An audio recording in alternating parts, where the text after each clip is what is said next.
দেখি তো এটা কার মেসেজ? আরে এটা তো কালুর মেসেজ। রাজু চলে আয়, পার্টি করব। এবার এই তারটা দিয়ে তালাটা খুলে ফেলি। এবার পুতুলটাকে পাশে রেখে দিই, তাহলে আর চম্পা বুঝতেই পারবে না। ব্যাস, এবার কেটে পড়ি। উড়ি বাবা, এটা আবার কি? রাজু পালাচ্ছে, রাজু পালাচ্ছে। কোথায় যাচ্ছ সোনা? আমি তো বাথরুমে যাচ্ছিলাম। ও তাই বুঝি। এই সুতোটাকে দূর থেকে ছুঁড়ে এই সূচের ভেতরে ঢোকাতে হবে। এই চ্যালেঞ্জে পাশ করতে পারলে তুমি তোমার বন্ধুদের কাছে যেতে পারবে। ও, এটা তো কালু একবার আমাকে শিখিয়ে দিয়েছিল।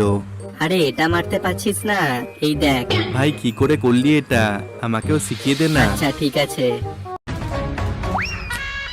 নেক্সট পার্ট দেখার জন্য ভিডিওটিতে একটি লাইক করে চ্যানেলটিকে সাবস্ক্রাইব করে নিন।